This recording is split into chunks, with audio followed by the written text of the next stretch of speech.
Hello guys, welcome back to my channel Megha official blog. তোমরা সবাই কেমন আছো? আশা করি তোমরা সবাই ভালো আছো। তো আমি আগের ভিডিওতে দেখিয়েছিলাম যে আমাদের এখানে কতটুকু বন্যা জল এসেছে। তো আজকে তার পরের দিন। তো চলো আজকে তোমাদেরকে দেখাবো বন্যার জল কতটা। চলো তোমাদের দেখাই যে বন্যার জল ঠিক কতটা আমাদের বাড়ির রাস্তাতে উঠে গেছে। দেখতেই পাচ্ছ সামনেই জল, তার মধ্যে দূরে কিন্তু রেস যাচ্ছে। আর আমাদের বাড়ি না তিনটে রাস্তা, এই একটা রাস্তা, এই একটা রাস্তা, আর একটা হচ্ছে এই রাস্তা, মানে তিন দিক দিয়ে তুমি বাইরে যেতে পারবে। তো চলো প্রথমেই এই রাস্তাটা তোমাদেরকে আমি নিয়ে যাই। এই রাস্তাটাতে কিন্তু অনেকটাই জল হয়ে গেছে। এই আগের ভিডিওতে গেলে তোমরা দেখতে পাবে যে কত নিচে জল ছিল আর এখন কোথায় উঠে গেছে, নাহলে তোমরা বুঝতেই পারবে না।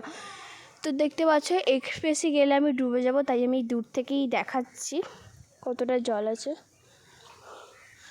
আরেকটা রাস্তাতে তোমাদেরকে আমি নিয়ে চলে যাই। চলো, কখনো কখনো জলের স্রোত বেড়ে গেলে ওই মনসা মন্দিরের ওই সিঁড়ি পর্যন্ত কিন্তু চলে যায়। তো চলো আরেকটা রাস্তা আছে, এই রাস্তাটা তোমাদেরকে দেখাই।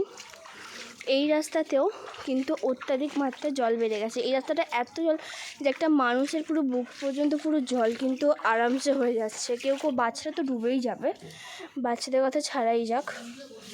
এখানে যা আর একটা রাস্তা, ওই একটা রাস্তা যেখানে পুরো অনবরত স্রোত যাচ্ছে। এরপর যদি আরও জল বাড়ে তাহলে কিন্তু আমাদের ওই মনসা মন্দির পর্যন্ত কিন্তু ওই সিঁড়িটা পর্যন্ত তো চলেই যাবে আরামসে। দেখতেই পাচ্ছ যে কতটা জল। তো চলো আজ এই পর্যন্তই, এখানেই আমি ব্লগটা শেষ করলাম। যদি ব্লগটা ভালো লেগে থাকে তাহলে লাইক ও সাবস্ক্রাইব করে দিও। দেখা হবে আবার পরের ব্লগ।